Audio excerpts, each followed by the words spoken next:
성경을 보면 자신이 점점 망가져가고 있다는 것을 전혀 감지하지 못한 채 맨 마지막에 망가져서 버림을 받는 한 사람이 등장을 합니다. 우리가 새벽 기도 때마다 사무엘상을 보는데 바로 사울왕입니다. 그가 40년간 통치를 했습니다. 나라는 건재했고요, 군인들도 잘 상비군도 만들고 여러 전쟁에 승리를 많이 했습니다. 근데 문제는 자신이 영적으로 타락하고 있다는 것을 감지하지 못했다는 거예요. 영적 타락이 한순간에 막 일어나는 게 아닙니다. 서서히 일어나다가 어느 순간에 확 쓰러지는 거거든요. 이 사울이라는 사울 왕은 처음에는 하나님의 기쁨이었죠. 서서 영적으로 변질돼 가다가 하나님의 근심이 되고 하나님의 후회가 되고 나중에는 하나님이 악하게 여기시는 일을 하는 하나님의 원수가 되고 맙니다. 나중에 미친 사람 되죠. 광인이 되어버립니다. 그렇다는 거죠. 왕권도 나라도 군대도 다 그대로이지만 자기가 변질되고 있다는 것을 깨닫지 못함으로 결국 자기를 잃어버린 어리석은 사람들이 되고 있다는 거죠. 오늘 사도 바울의 은혜에 대한 고백이 결국 무엇이냐 할 때 하나님이 나를 나되게 만드셨다, 나를 만들었다는 것을 사도 바울이 감사를 하고 있는 겁니다. 그럼 여기서 우리가 이제 생각을 해보는 것은, 그럼 하나님이 우리가 사도 바울을 통해서 우리를 보려고 하는 건데요, 하나님이 사도 바울을 만들었대요. 그도 고백하기를 하나님이 은혜로 나를 만드셨다. 사도 바울이 어떤 존재, 어떤 상태로 만들어진 것일까? 우리는 굉장한 기대를 합니다. 또 어떻게 그를 만들어갔을까? 그 과정에 대해서도 궁금해합니다. 그러나 우리가 일반적으로 생각하는 것과는 다른 모습으로 하나님은 그를 만드셨고, 또 그 만드심의 결론도 우리가 생각한 것과는 완전히 다른 내용이 오늘 본문의 말씀으로 나옵니다. 일단 하나님께서 이 사울이라는 이 청년, 이 사울도 사울이니까요, 바울 되기 전에 사울이었는데요, 이 사울이라는 사람에게 베푸신 가장 큰 은혜는 그에게 사도라고 하는 이 직분을 허락한 것입니다. 사도라고 하는 직분을 허락하셨어요. 그리고 사도라고 하는 직분에 맞는 삶을 만드셨다, 이렇게 되는 거거든요. 네, 보세요. 사도라 칭하셨습니다. 일반인을 데려다가 너 사도야, 이렇게 은혜를 베푸신 거죠. 그러니까 만들어가는 과정인 거예요. 그런데 보세요, 사도라고 하는 직분을 하나님 앞에서 은혜로 받았으나 그 사도라는 직분을 받은 이 사울이라는 사람 자기 스스로의 자기 인식은 너무나도 부족한 것이었습니다. 그가 세 가지로, 오늘 본문에 보면 세 가지로 고백을 합니다. 나는 만삭되지 못하여 난 자 같은 사람이다. 그러니까 조산아라는 거죠. 난 조산으로 태어난 사람과 같이 부족한 사람이다. 첫 번째, 나는 사도 중에 가장 작은 자다, 얘기합니다. 사실 맞는 말이죠. 사도 바울은 예수님을 본 적이 없거든요. 공생의 기간 동안에 5,000명 먹었던 떡 한 조각 얻어먹지 못한 사람이거든요. 그러니까 모든 사도 중에 가장 작은 자, 맨 나중에 부름받았거든요. 그리고 세 번째, 사도라 칭함받기를 감당하지 못할 자. 사도 바울의 자기 존재의 인식을 보세요. 나는 만삭되지 못하여 난 자다. 그리고 두 번째, 사도 중에 가장 작은 자다. 세 번째, 사도라 칭함받기를 감당하지 못할 자다. 이 괴리를 읽으셔야 됩니다. 하나님이 이 사도라고 하는 정체성을 부여하셨습니다. 그러나 정체성을 부여받은 것과 자기 존재 인식의 그러니까 현 존재 인식, 그러니까 지금 자신을 인식하는 것과는 엄청난 괴리가 있는 거예요. 사도라고 임명하셨는데 임명받았다고 해서 내가 바로 사도에 준한 삶이 된 건 아니라고 하는 거죠. 사도 바울이 늘 이 부분을 가지고 늘 고민하는 거죠. 다른 사람들도 사도에 대해 이 사람이 무슨 사도냐, 예수님 얼굴 본 적 있냐, 예수님과 3년이라는 시간 속에 단 하루라도 같은 날을 보낸 적이 있느냐, 없거든요. 없습니다. 그는 환상 중에 예수님 만난 것이고 기도 중에 만난 것이 실제로 예수님 만난 사람은 아니었기 때문에 여러 사도 바울을 비난하는 사람들에게서 참 많은 비난을 받았습니다. 본인 스스로도 양심에도 가책이 있었죠. 오늘 사도 바울이 얘기하기를 나는 사도라 칭함을 감당하지 못할 자다. 왜? 내가 교회를 박해했거든, 이 얘기하거든요. 교회를 박해했던 사람이에요. 위협과 살기가 등등하여 교회를 잔멸하려고 박해하려고 했던 이런 과거의 이런 역사가 있는 겁니다. 그러니까 사도 바울이 이런 모습을 보면서 자기를 부인할 수가 없는 거예요. 자기 존재 인식에 대한 범위를 깰 수가 없는 겁니다. 나는 사도라 칭함은 받았지만 감당할 수 없는 자다. 정체성과 자기 존재의 인식이 이 끊임없는 충돌 속에 괴리를 느끼는 삶이었다라는 얘기를 하는 겁니다. 근데 이것이 하나님께서 이 사울을 사울 되게 하시는, 사울을 사도 바울 되게 하시는 하나님의 역사였다고 하는 거예요. 사도 바울은 일평생 버거운 삶을 살았습니다.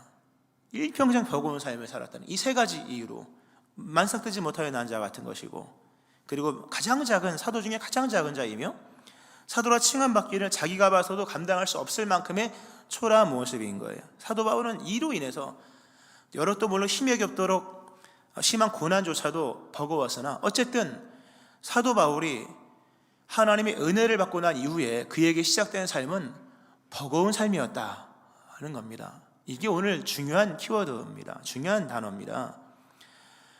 사도 바울은 언제나 이 정체성과 자기의 실존이죠, 자기 존재의 인식에 대한 부분에서 항상 이렇게 좁힐 수 없는 이 괴리로 인하여서 항상 버거움을 겪었다는 거죠. 너무나도 버거워서 내려놓고 싶은 거예요. 난 사도 이제 안 하겠습니다, 하나님. 근데 내려놓고 싶지만 받은 걸 어떻게 내려놓겠습니까? 받았을 뿐인 거예요. 그러나 그의 본심은 내려놓고 싶은 마음이 늘 있었던 거죠. 당장이라도 내려놓을 수 있었다면 내려놓았을 겁니다. 사도 바울의 일평생 한번 돌이켜보면요, 생각해보면 단 한 번도 버겁지 않은 적이 있었을까? 사도 바울의 사도의 여정이 단 하루도 정말 쉬웠던 적이 있었을까? 한 번도 없었을 겁니다. 일평생 단 한 번도 버겁지 않은 적이 없었다는 거죠. 사도로 부름받은 초기부터 달려갈 길을 마치고 믿음의 선한 싸움을 싸우고 믿음을 지키고, 그 디모데 4장에서 전제와 같이 벌써 부음이 되고 그 시간까지 긴 시간이 지났음에도 사도 바울은 늘 사도로서의 삶이 버거웠다는 거예요. 이게 중요한 말씀입니다. 그러니까 사도 바울은 늘 일평생 잡은 줄로 여기지 않았어요. 나는 이 일의 전문가다, 이런 생각 전혀 안 합니다. 늘 초보자처럼 늘 버거웠다는 거죠. 형제들아, 나는 아직 내가 잡은 줄로 여기지 아니하고 뭐가 된 줄로 여기지 않은 거예요. 늘 버거웠다는 얘기입니다. 이게 중요한 얘기입니다. 우리는 나로 나되게 했다는 부분을 하나님이 초보적인 사도 바울을 나중에 능숙한 사도 바울 되게 하셨구나, 이렇게 생각을 하지만 착각이에요. 연약한 사도 바울을 해서 강한 사도 바울을 만들었다, 우리의 바람일 뿐인 거예요. 하나님은 사도 바울을 슈퍼맨으로 만든 게 아니었다는 거예요. 우리는 부름받았을 때 그리고 시간이 지나면서 결국 내가 됐다 했을 때 예전의 나와 지금의 나가 이만큼의 격차가 있을 거라고 생각을 하지만 그렇지 않은 거예요. 하나님은 사도 바울을 끝내 슈퍼맨으로 만들지 않았어요. 끝내 슈퍼맨이 안 되더라고요. 도리어 그 반대입니다. 사도 바울은 점점점 약해집니다. 더 많은 한계를 경험하게 됩니다. 오늘 본문 고린도전서가 AD 57년경 쓰여졌는데요, 여기서 고백할 때는 나는 사도 중에 가장 작은 자, 이렇게 얘기를 합니다. 그러나 시간이 더 지나서 AD 52년에 경에 쓴 에베소서를 보면 모든 성도 중에 지극히 작은 자보다 더 작은 자, 이제 비교군이 사도가 아니라 성도예요. 모든 성도 중에 지극히 작은 자보다 더 작은 자, 자기 인식인 거예요. 디모데전서 1장을 보면 AD 64년인 거예요. 한참 뒤에 쓴 겁니다. 거기서는 죄인 중에 내가 괴순이라. 이게 하나님께서 사도 바울을 되게 하신, 나로 나되게 하신 모습인 거예요. 뭔가 점점 완성되어 가는 얘기가 아니라는 거죠. 점점 자신의 연약함을 깨닫는 거죠. 그러면서 오직 하나님의 은혜로 된 것이라는 것을 깨달으면서 은혜의 사람 되게 만드시는 것이지 그를 슈퍼맨 되게 하는 것이 아니라는 거예요. 만약 우리가 인생이 버겁지 않다, 인생 대충 사는 거예요. 알고 보면요. 만약 공부하는 학생이 공부가 쉽다, 그건 진짜 수석이든지 아니면 공부 안 하든지예요. 교회 다니는데 교회가 버겁지 않다, 그럼 교회를 건성으로 다니는 거죠. 세상에 버겁지 않은 것이 어디 있겠습니까? 이런 버거움 속에서 부조화를 경험하면서 이 부조화가 이루어 나가는 그 신비를 경험하는 거예요. 사도 바울의 일평생의 고민은 정체성과 자기 존재의 현존재 인식이 너무 맞지 않는 거예요. 근데 그럼에도 그가 늘 경험하는 것은 그럼에도 이긴다는 거예요. 그럼에도 이긴다, 그럼에도 진행된다는 사실을 깨닫는 겁니다. 그가 이런 고백을 합니다. 고린도후서 4장의 질그릇의 고민 그 이후에 우리가 사방으로 우겨쌈을 당하여도 쌓이지 아니하고, 우겨쌈을 당했다, 상황이 나를 이겼다, 내가 상황을 이긴 게 아니라 상황이 나를 이겼다는 거죠. 내가 지는 거예요. 그런데 결론은 쌓이지 않았다는 겁니다. 답답한 일을 당하여도 낙심하지 아니하며, 나의 이해력보다 이해하기 힘든 문제가 답답하잖아요. 이해하기 힘든 그런 답답한 그런 일을 당했으나 답답한 일을 당하여도 낙심이 안 되는 거예요. 이게 낙심이 돼야 되는, 낙심이 되지 않는 이런 뭔가 역사가 있다는 게 신비죠. 거꾸로 때림을 당하여도 망하지 아니하고, 판도가 뒤바뀌었다는 거잖아요. 거꾸로 때렸다는 거. 내가 발판을 밟고 있는 것이 뒤집어져서 내가 거꾸로, 내가 살아가는 세상의 판도가 뒤바뀌어서 내가 굉장히 불리한 상황에 처해졌으나, 그러나 망하지 않게 하시는 거예요. 우리의 현재의 모습을 보면 이 부조와 이 버거움이라고 하는 것은 우겨쌈 같은 것이요, 답답한 것이며, 박해를 받는 상황 같은 것이며, 거꾸로 뜨임을 받는 것 같은 상황이지만, 그런 부조화 속에 담겨진 하나님의 나라는 쌓이지 아니하고, 그리고 낙심되지 아니하고, 버림받지 아니하고, 망하지 않는 거예요. 이 버거움 속에서 일어나는 하나님의 신비를 사도 바울이 경험을 합니다. 많은 경험을 합니다. 버겁다. 근데 뭐가 되어지는 것을 경험을 하는 거예요. 그가 나중에 그런 고백을 하죠. 복음으로 말미암아 내가 죄인과 같이 매이는 데까지 고난을 받았으나, 신기하게도, 이 신기하게도 없습니다만 제가 신기하게 설부연을 드리는 겁니다. 신기하게도 하나님의 말씀은 매이지 아니하니라.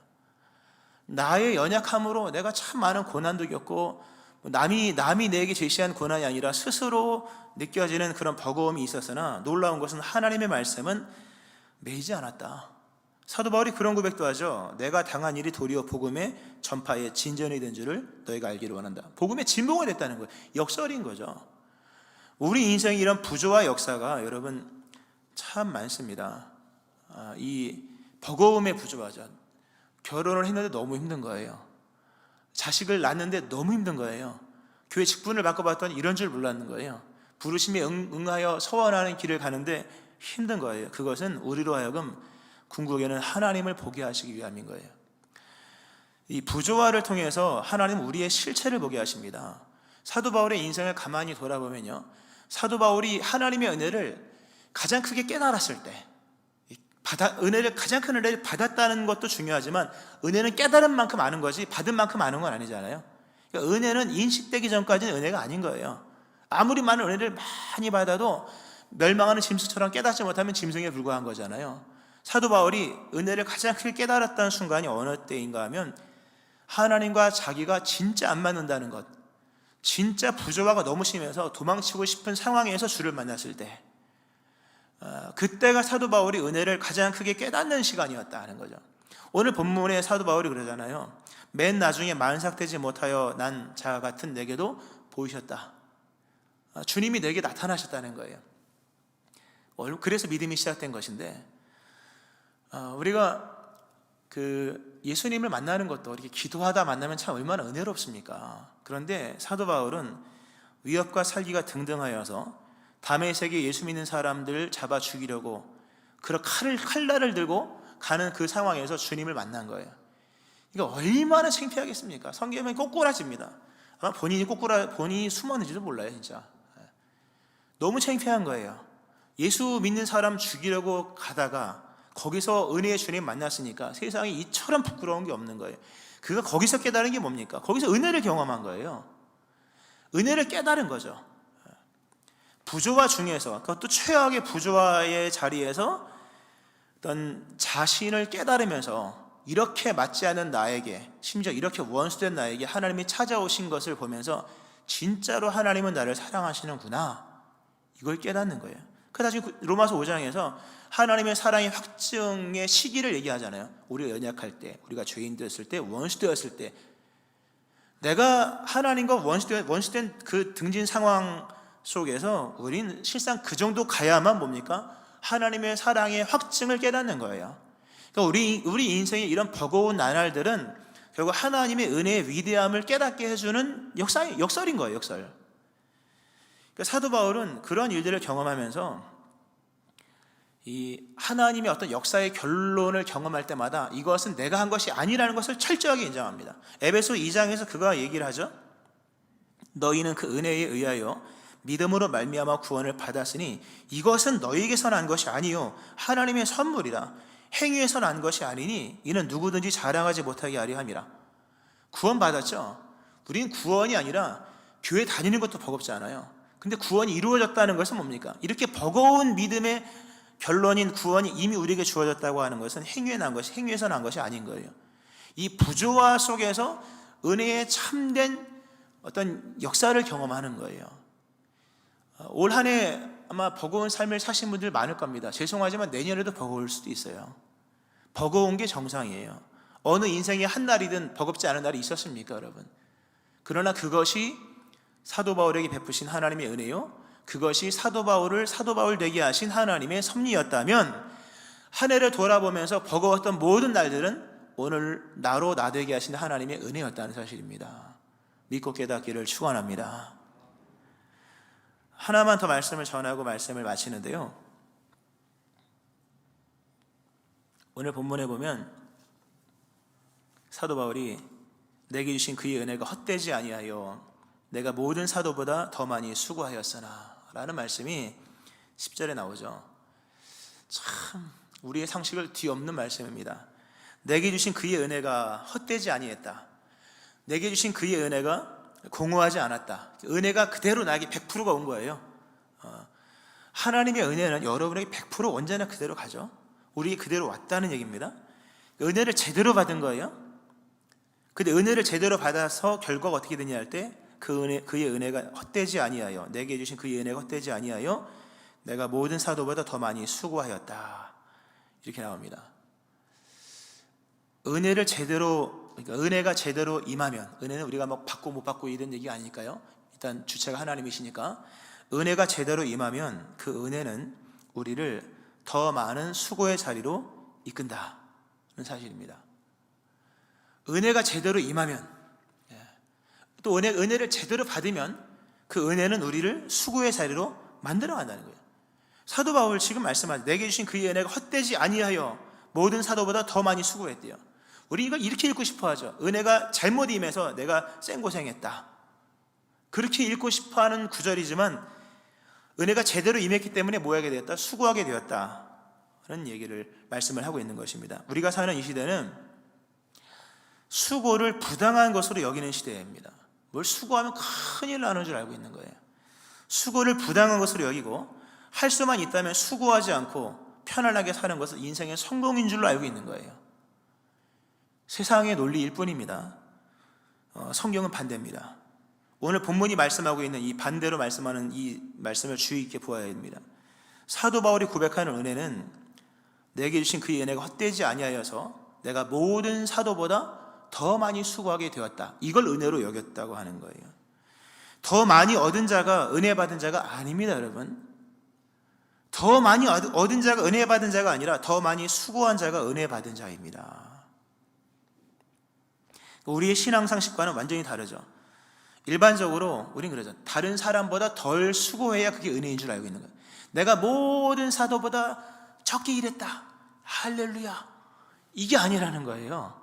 모든 사도들이 얼마나 열정적이고 열심입니까? 하나님이 열심히 임했던 사람들이므로 따라갈 수가 없는 거예요. 근데 그 열정의 사람들보다 더 많이 수고한 것을 은혜로 여긴다고 하는 거죠. 우리는 남들보다 쉽게 살아온 것을 은혜라고 얘기합니다. 수고를 적게 하는 것이 하나님의 은혜인 것처럼 여기고 편안하게 있는 것을 하나님의 은혜라고 말하는 시대를 살고 있습니다만, 성경은 반대로 얘기한다는 것을 명심하셔야 됩니다. 하나님의 은혜를 받은 자는 더 많이 수고하는 자, 즉 더 많이 받은 자가 아닌 거예요. 더 많이 소유한 자가 아니라 더 많이 수고한 자인 겁니다. 이게 믿음의 신앙의 성숙입니다. 이게 신앙의 성숙이라는 거예요. 믿음이 성숙해지면요, 수고의 필요성을 절실히 느낍니다. 신앙이 성장한다는 게 뭐겠습니까? 성경을 많이 알면 신앙이 성장하는 겁니까? 머리 좋은 사람은 성경도 많이 알더라고요. 음악적 재능이 있는 사람은 찬송가 몇 번만 불러도 다 알아요. 그게 과연 성숙한 거냐? 그건 익숙한 것이지 익숙한 것이 성숙은 아닌 거지 않습니까? 신앙이 성숙하다고 하는 것은 수고에 대한 이해가 달라지는 걸 말하는 겁니다. 수고에 대한 이해가 달라지는 거예요. 그리고 그게 곧 사랑이잖아요. 우리 그 어머니들 보세요.